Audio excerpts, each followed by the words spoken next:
de ser mais para cá.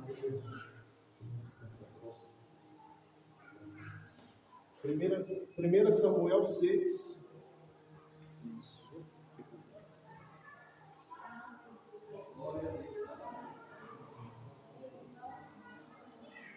Primeira Samuel 6, 1 Samuel 6, versículo 10. Isso. Está virando? Só apertar o pulo.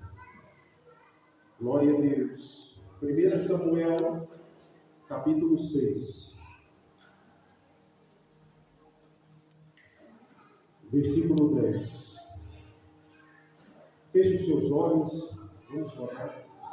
Santíssimo Deus e eterno Pai, Deus, nesse momento entramos em Tua presença, Senhor. Eu peço ao Espírito Santo, através do Teu Filho amado Jesus, que aonde essa palavra chegar, aonde essa palavra ressoar, cada ouvido, cada coração, cada mente que receber essa palavra, em nome de Jesus, produza frutos do Espírito Santo, seja alcançada pelo amor e o arrependimento do Teu sangue, haja salvação, haja arrependimento, em nome de Jesus, que vidas sejam alcançadas ao Senhor, pelo Teu poder, em nome de Jesus, repreendo bloqueios espirituais, tampões, cegueiras, toda a fortaleza do inimigo, e aonde tiver um espírito alojado, escondido, enraizado, pela autoridade que é no Teu nome, em nome de Jesus, eu ordeno, bata em retirada agora,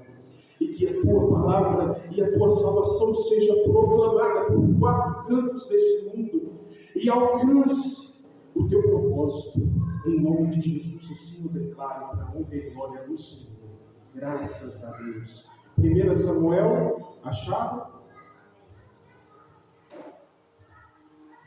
1 Samuel, capítulo 6, versículo 10. Deu tempo para todo mundo achar.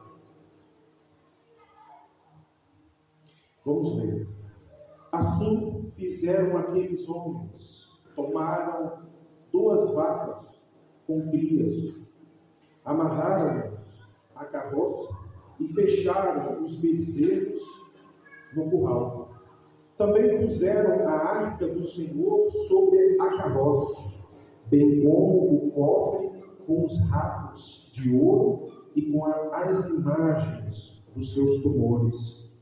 Então as vacas foram caminhando diretamente em direção a Bet-Semes, seguindo a estrada, andando e berrando, sem se desviarem nem para a direita nem para a esquerda.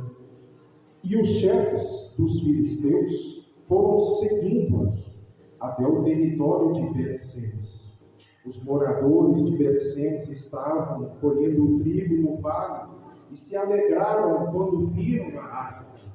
Ao chegar ao campo de Josué, em Bet-Semes, a carroça parou ali, onde havia uma grande pedra. Cortaram a madeira da carroça e ofereceram as vacas ao Senhor em sacrifício. Então os levitas desceram a arca do Senhor e também um cofre com as joias de ouro que estavam junto a ela, e os puseram sobre a grande pedra. E no mesmo dia os homens de Bet-Semes ofereceram holocaustos e sacrifícios ao Senhor. Quando os 5 chefes dos filisteus viram aquilo, voltaram para Egrom no mesmo dia. Estes são os tumores de ouro que os filisteus enviaram ao Senhor como oferta pela culpa. Um por Asdote, um por Gaza, outro por Asquelon, outro por Gat e outro por Ecrom. Assim como os ratos de ouro, de acordo com o número de todas as cidades dos filisteus pertencentes aos 5 chefes, desde as cidades fortificadas até os povoados campestres. A grande pedra sobre a qual puseram a arca do Senhor é testemunha disso, pedra que ainda está até o dia de hoje no campo de Josué, em Bet-Semes. Tornei ambientes a se encerrar para a honra e glória do Senhor. Bendito é o Senhor e a sua palavra. Glória a Deus. Queridos irmãos, a palavra hoje se encontra em 1 Samuel 6, 10 ao 18. Só que para entender esse contexto que lemos, a arca é devolvida com presentes, a arca do Senhor, devemos nos remontar a alguns períodos antes, porque a arca do Senhor foi tomada pelos filisteus. Mas antes da arca ser tomada pelos filisteus, a Bíblia vai nos dizer que Eli era profeta em Israel. Eli tinha 2 filhos, Ofni e Finéias. Eli era a autoridade, ele representava Deus diante do povo. Amém. Só que há rumores que os israelitas reclamavam do sacrifício, porque os filhos de Eli estavam, de certa forma, prejudicando o sacrifício do Senhor. E a fama dos 2 filhos de Eli chegou a Eli. E Eli e Ofni, Finéias, que eram filhos de Eli, estavam prejudicando a adoração ao Senhor, estavam maculando o sacrifício do Senhor. Só que a Bíblia vai nos dizer que por não repreender os seus filhos, Eli, por ser negligente, por não tomar uma atitude, Deus começa a se irar, Deus começa a se irritar com Eli.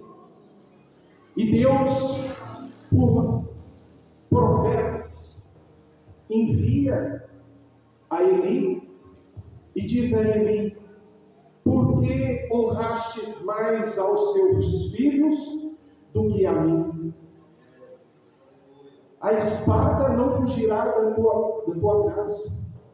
Todos os seus descendentes, todos os seus filhos serão mortos. Deus ali manda um profeta comunicar a Eli e dizer a Eli o que esperava, o que Eli ia receber, o que Eli, pela sua desobediência, pela sua promiscuidade, haveria de arcar. Quais seriam as consequências dos seus atos? Quais seriam as consequências da sua negligência? E o texto vai dizer que os filhos de Eli, Ofni e Finéias, foram comparados a filhos de Belial. Só que antes, quando Ana chega para conversar com Deus com o coração quebrantado, o espírito incontrito, Eli repreende, achando que Ana estava embriagada, e fala assim: Ana diz para Eli: eu não sou filha de Belial, mas a sua serva se encontra em contrito de espírito, querendo do Senhor uma resposta. E essa palavra, e esse termo, filho de Belial, me chamou a atenção. Filhos de Belial. O que seria filhos de Belial? Filhos da desobediência, filhos da rebeldia, filhos da rebelião.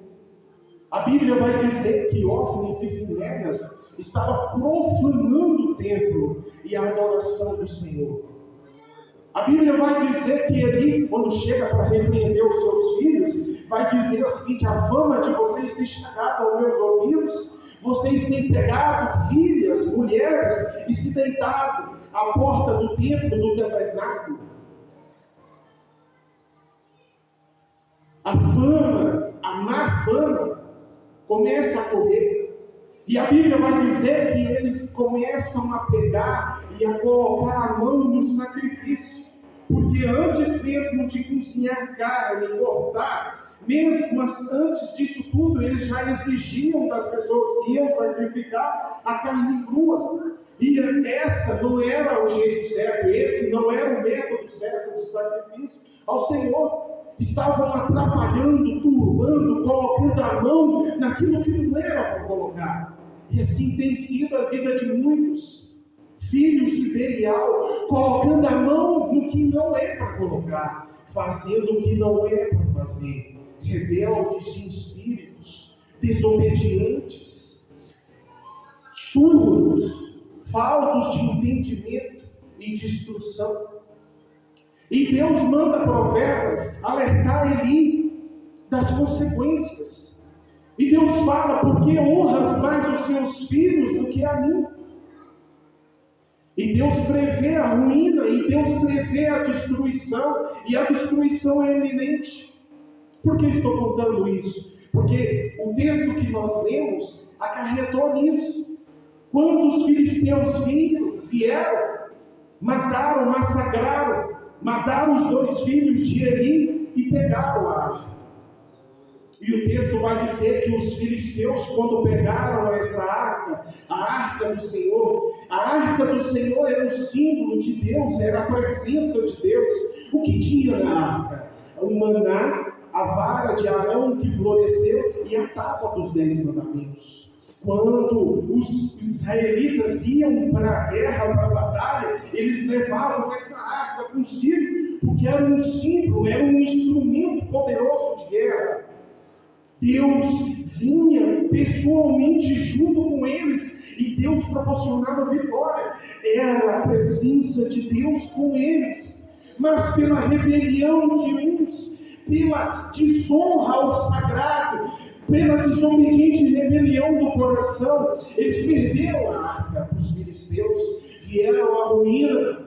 Eli cai, e ao cair, quebra o pescoço, vem a morrer, os 2 filhos são mortos.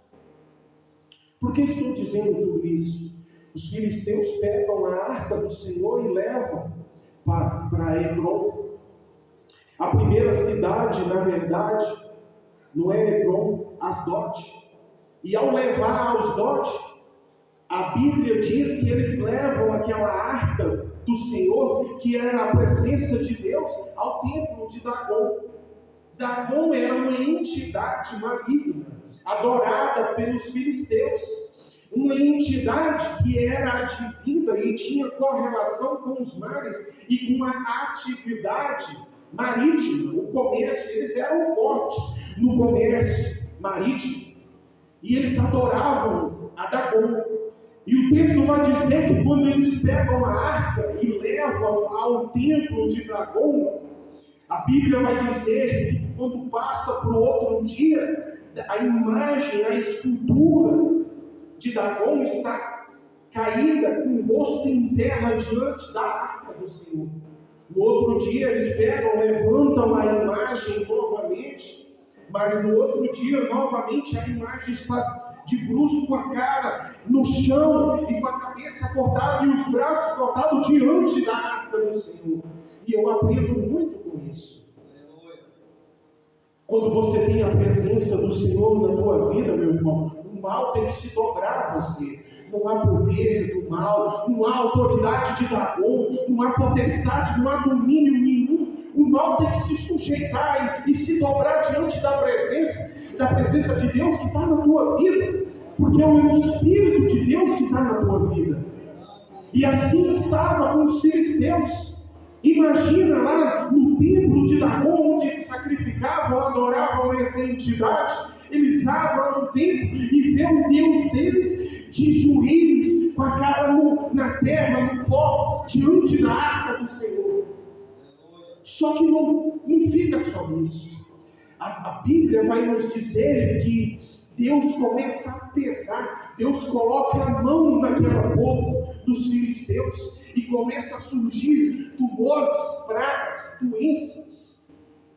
O povo começa a ficar doente, E aí o povo começa a reclamar, perde os líderes filisteus e joga para outra cidade. E de uma cidade, novamente, os tumores e as doenças, Deus começa a pesar a mão sobre aquela província, sobre aquela cidade, e aí ele joga para outra cidade, e assim subsequentemente, depois para outra, 5 províncias naquela região foram pesadas. Deus desceu a mão sobre aquele povo, porque estava tocando naquilo que é sagrado. E eu aprendo com isso, meu irmão, quando a gente entrega a nossa vida ao Senhor, a nossa vida tem que ter responsabilidade, você tem que levar a sério as coisas santas do Senhor, não pode haver negligência, não pode levar as coisas a banho-maria, não pode levar de qualquer jeito. O que é de Deus tem que ser correto, tem que ser de coração, tem que ser o melhor. E aquele povo, os inimigos de Deus, levaram a arca do Senhor, que era a presença de Deus, e Deus pisou a mão, trouxe juízo sobre eles, pragas, tumores, o povo começou a sofrer com hemorroida, tudo quanto é tipo de doença, pragas, ratos. E aí eles começam a perguntar: por que esse mal nos assola? Por que tanta coisa ruim tem nos acontecido? Chamam os feiticeiros, os sacerdotes filisteus para consultar. E aí eles fazem a seguinte proposta: vamos fazer o seguinte, até aí, talvez esse mal seja por conta da arca. Vamos colocar a arca numa carroça, vamos colocar vacas, vamos tocar a vaca. Se a vaca voltar para Israel, a praga veio por conta desse povo, do Deus dos israelitas. Mas se a vaca fugir do caminho, então foi algo que aconteceu por acaso, uma ocasionalidade do destino. O mal aconteceu assim por acontecer. E a Bíblia vai dizer, e é o que nós lemos, que as vacas, quando eles soltam as vacas, uma arca na carroça, a vaca começa a ir em direção ao povo de Israel, sem parar, sem ir para a direita, sem ir para a esquerda. E quando ela começa a entrar em Israel, o povo fica assustado, porque a arca do Senhor voltou, a presença de Deus voltou novamente.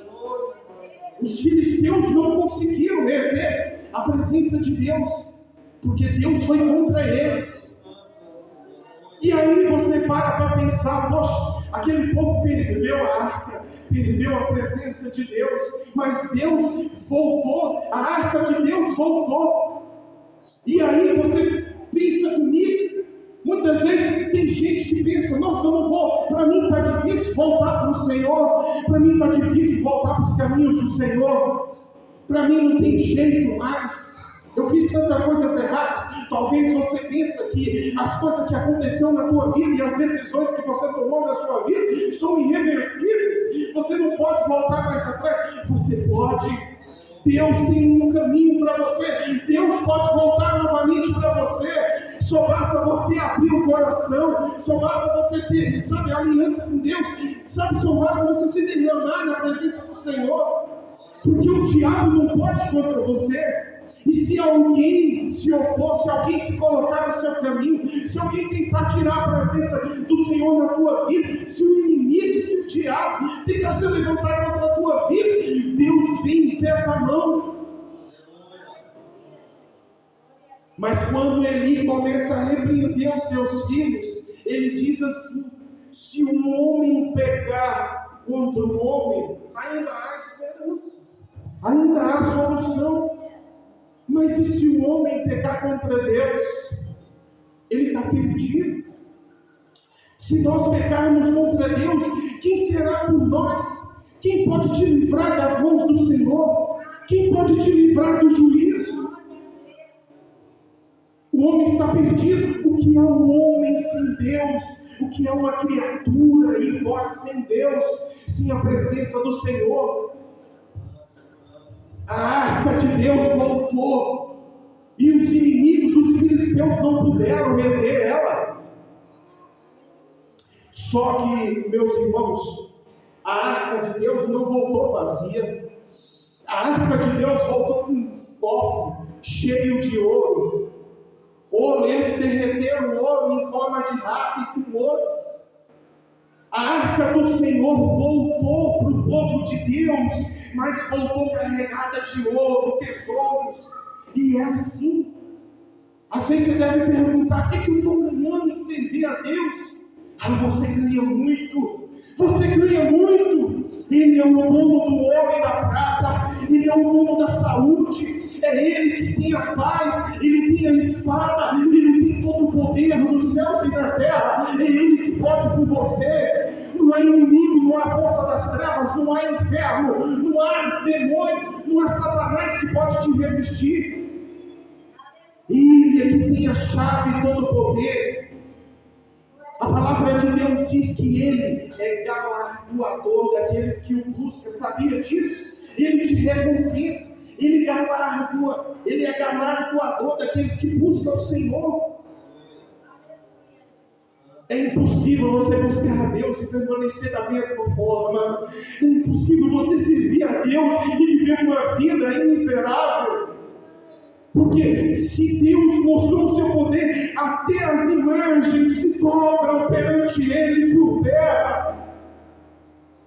Quem é esse problema? Quem é o seu problema comparado a Deus? É pequenininho.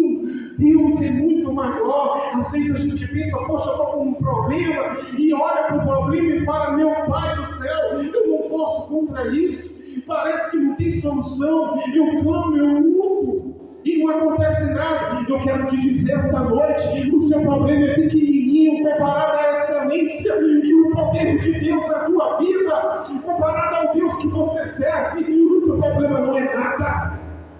O teu problema não é nada comparado ao Deus Todo-Poderoso. Quando você olha o firmamento, os céus e a terra, você contempla um Deus Todo-Poderoso que fez os mares, as maravilhas, as constelações, um Deus sem limites.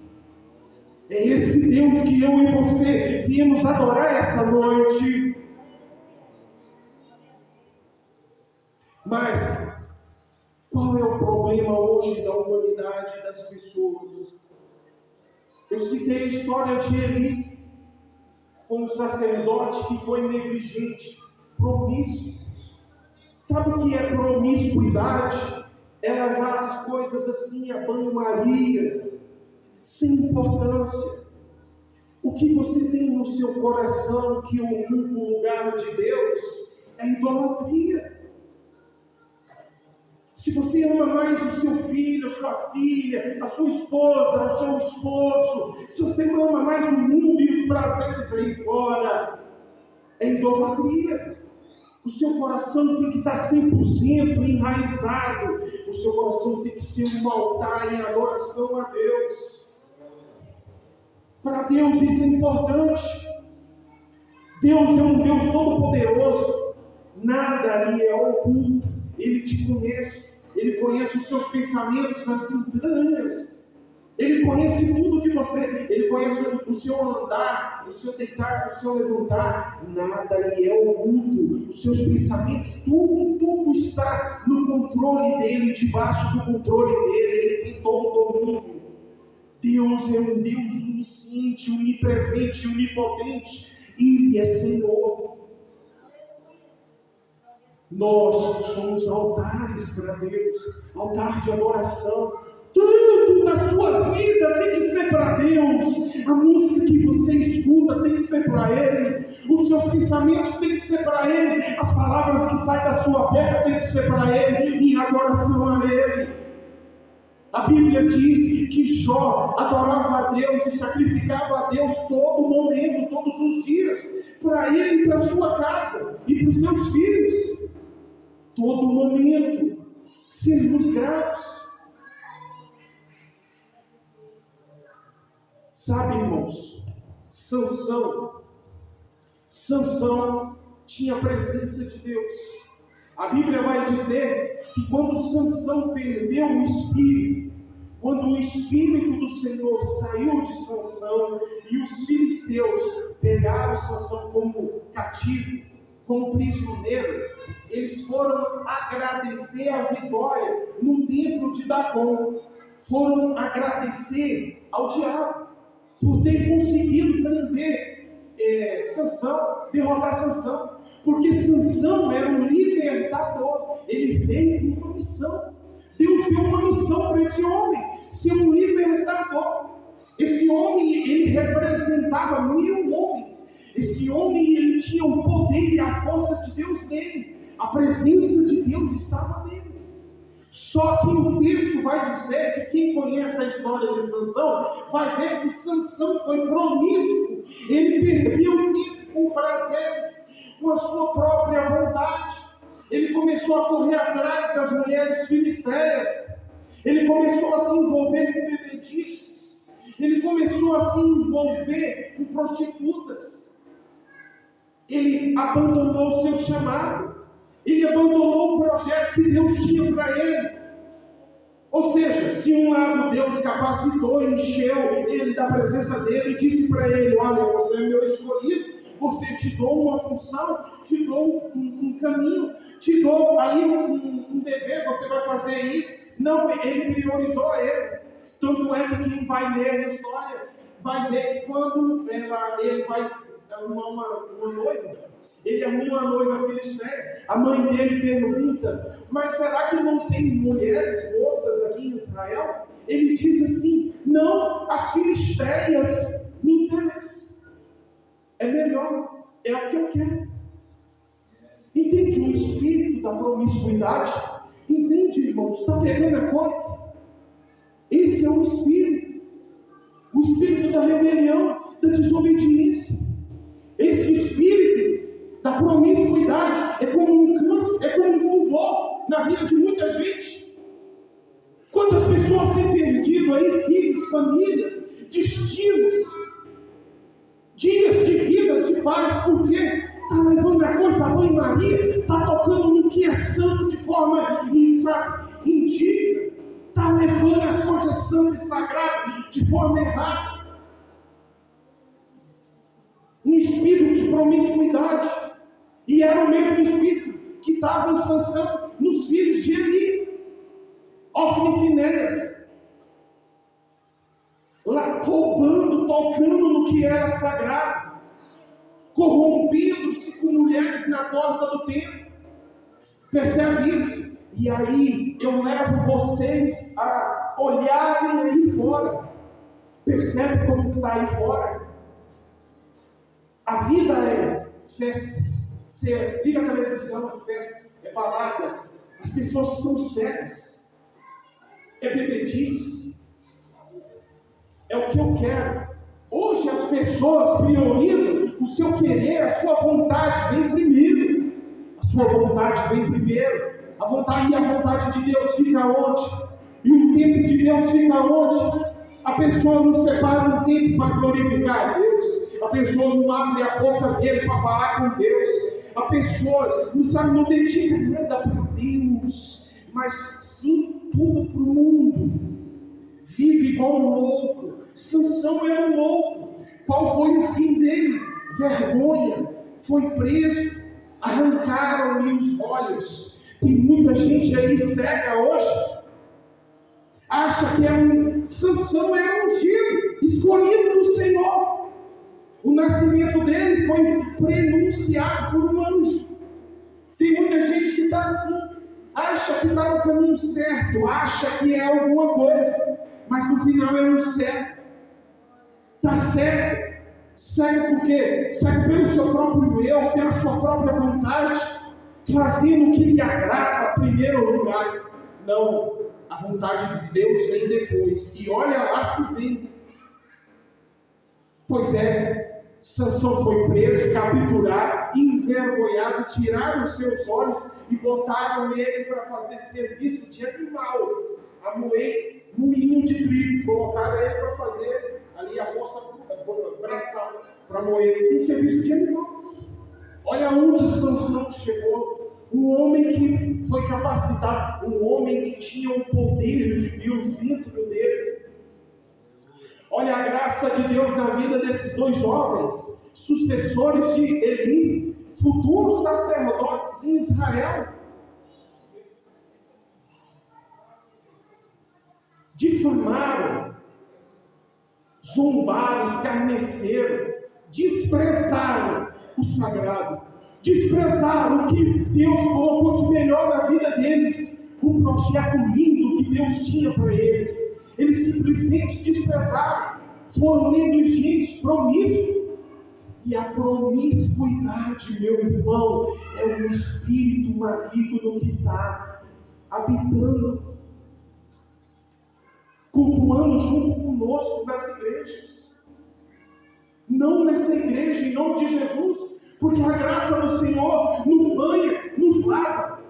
Mas há um demônio, um espírito, uma potestade maligna no nosso século, no nosso tempo, chamado Dacon, um espírito maligno que adentrou nas igrejas. O espírito da promiscuidade. As pessoas não estão mais levando a sério e nem tendo a reverência que a palavra de Deus merece, que Deus é digno. Estão levando as coisas de a banho-maria, de qualquer forma, de qualquer jeito. E aí vem as consequências. Porque não fica só com ela. Porque o altar é bênção, mas o altar é maldição. O altar é vida, mas o altar também é morte. Em muitos casos lá em Anápolis, eu já vi pessoas, líderes, lideranças, pessoas que estão mexendo na obra, mexendo de qualquer forma, de qualquer jeito. Na vida de Eli, o juízo chegou nos filhos. E é assim que funciona o mundo espiritual. Quantas pessoas, quantas famílias aí estão sendo destruídas, afligidas pelo mal, por espíritos malignos. Olha, tem muito espírito hoje em dia aí que está destruindo as famílias, os jovens, encantando os jovens. A homossexualidade, a sexualidade aí, né, aflorando cada vez mais e mais. As crianças estão tendo um contato com a sexualidade séria. A educação hoje em dia, às vezes a gente estava hoje no almoço, eu estava no almoço hoje, e alguém disse, e eu fiquei assim, pensativo. Muitas vezes a gente não sabe as influências que o filho tem, os tipos de amigo lá fora, porque não dá para ficar de olho 100% todo momento da criança. E lá fora como ele está, amiguinhos, amigos lá fora, influência, porque o mundo lá fora tem influência, e ele exerce uma influência pesada. Mídias, redes sociais, televisão, tudo colabora. Às vezes a gente acha assim, não, isso aí não tem importância. Tem mensagens aí subliminares, tem mensagens aí escondidas. Uma pura manipulação. Estamos em guerra, meu irmão. O mundo espiritual é real, não é brincadeira. Mas aí eu te pergunto, somos daqueles que retrocedem? Somos daqueles que agradam aos homens? Você tem que agradar a Deus em primeiro lugar. Desagrade quem desagradar. Se for para dizer uma verdade, diga. Doa o que doer. Seja firme. Tenha postura. Não seja promíscuo. Porque começa na nossa casa em primeiro lugar. Nossa vizinhança, nossos vizinhos. Para depois a gente ganhar o mundo. Na minha casa, na minha família, tem assim. A gente tem guerras, embates. Eu falo a verdade, muitos não gostam muito. A Bíblia diz que a sã doutrina, no final dos tempos, vão dar comichões, coceiras, vai incomodar.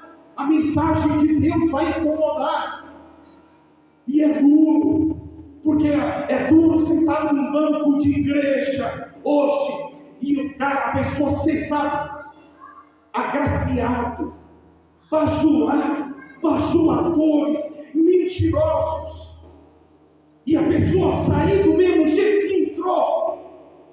É duro eu dizer isso, mas é a pura verdade. Hoje, nos tempos que a gente está vivendo, não tem mais a sã doutrina, não tem uma palavra de arrependimento. Bando de bajuladores, mentirosos, falsários, vida oculta, vida dupla. Porque lá fora é difícil. Ser crente é difícil, não é fácil. Ser crente, meu irmão, eu vou te dizer, é dizer não, é matar sua carne, é dizer não para o diabo, muitas das vezes é fazer coisa que você não quer, coisa que desagrada, muitas das vezes é você encontrar e arranjar inimigos. Jesus disse: engana-se quem pensar que eu vim trazer paz, eu vim trazer foi guerra, eu vim trazer foi espada. Não se amedronte, não seja um covarde como ele foi, não seja um Sansão que se entregou, porque para retornar é difícil, meu irmão. Uma vez que você sai da presença de Deus, para retornar é difícil. A arca, quando retornou para o povo de Israel, foi difícil. Muitos sofreram aí o peso da mão do Senhor. E isso é uma mensagem para mim e para você essa noite. É melhor servir por amor do que servir pela dor. Porque se você teimar, porque se você desobedecer a Deus, a mão de Deus vem, o juízo de Deus vem sobre você. E é difícil pregar sobre o juízo, é fácil pregar sobre amor. Deus é amor, verdade? Deus é amor, mas Deus é fogo consumidor. Aquilo que o homem semear, isso ele vai colher. Porque de Deus ninguém se zomba. E é grande a influência lá fora. Bebidas, pessoas fracas, espíritos fracos, mentalidade fraca. Hoje nós vivemos uma geração de partidos, geração de fracos. Essa é a bem verdade. Geração de homens fracos, pessoas fracas. Mas começa a mudança, começa em você. Deus te chama, Deus te levanta para você se posicionar. Se posicione na presença do Senhor, se fortaleça no Senhor, busque força no Senhor. Se posicione como um servo do Senhor, como uma autoridade, como um crente de verdade, que se precisar derramar sangue, entregar a tua vida, você entrega. Porque em Hebreus diz que aquela geração, os primeiros cristãos, a Bíblia vai dizer que o mundo não era digno deles. O mundo não era digno deles. Mortos em arenas por não negar a fé em Cristo Jesus. Não negue a Cristo na hora que você estiver em frente a um problema, em frente a uma adversidade. Quando você precisar se posicionar, posicione-se, fique em frente. Não seja como os covardes que retrocedem, mas seja como aqueles valentes que ficam em frente. Um valente do Senhor, aquele que tem a arca, aquele que tem o Espírito do Senhor. Porque mesmo que o inimigo se levante contra a tua vida, meu irmão, Deus faz o inimigo cair por terra com o rosto no chão diante de você, meu irmão. Porque é assim que Dagon estava diante da arca, com o rosto no chão. E quando teimaram levantar a escultura de Dagon, Deus derrubou de novo, e dessa vez ele cortou a cabeça e as mãos, para dizer para o povo dos filisteus que só Ele é o Senhor. Ele é Senhor. Aonde Ele estiver, Ele é Senhor. Ele é Senhor sobre a tua vida. Não importa onde você esteja. Talvez você esteja no território inimigo. Talvez você esteja junto com os filisteus. Mas Deus é contigo. Deus é contigo aí. Por isso não se amedronte. Deus tem tesouros, riquezas para você. Quando a arca voltou, ela voltou carregada. A carroça veio cheia de ouro, de peso de ouro. E esse ouro é a graça do Senhor na tua vida. Ah, meu irmão, se você permanecer firme no Senhor, Deus reveste o cativeiro em liberdade. Deus reveste a sua situação em glória na tua vida, em honra na tua vida. Deus faz o inimigo te honrar. Deus faz o inimigo, sabe, ter graça diante de você. E deixa, sabe, colocar bênçãos na tua vida. Deus tira da mão do inimigo e coloca na tua mão. Esse é o Deus que você serve. Esse é o Deus que eu servo. Ele tira do inimigo e coloca na tua mão. Ele humilha o diabo, ele humilha o inimigo para exaltar você, para colocar você no lugar de destaque, no lugar de honra. Esse é o nosso Deus, esse é o meu Deus, esse é o seu Deus. Mas devemos levar as coisas santas do Senhor com seriedade. Com seriedade, meu irmão. Não podemos ser promíscuos. Não podemos levar as coisas de qualquer jeito. Porque se pecarmos contra o homem tem solução, mas contra Deus não. Porque ninguém escapa do juízo do Senhor. Amém? Ele é o Senhor na sua vida. Ele é o meu Senhor, o meu Deus. Que a presença do Senhor esteja na tua vida. Que a arca do Senhor, a arca da aliança esteja todos os dias na tua vida, meu irmão. Porque é a presença de Deus. Que a arca do Senhor esteja na tua vida e te proporcione vitória em todas as tuas batalhas. Que o Senhor te favoreça. Feche os seus olhos. Deixa eu profetizar na tua vida. Só fecha, sabe, fecha os seus olhos. Recline a sua fronte. Eu vou profetizar na tua vida. Que a graça do Senhor esteja na tua vida. Que a arca da aliança, que é um símbolo da presença do Senhor, que aonde esse povo ia e tinha a arca de Deus, Deus proporcionava vitória. Assim seja na tua vida, que a arca do Senhor esteja com você, que Deus vai te dando vitória, que todos os inimigos que se levantam contra a tua vida, caia por terra essa noite em nome de Jesus.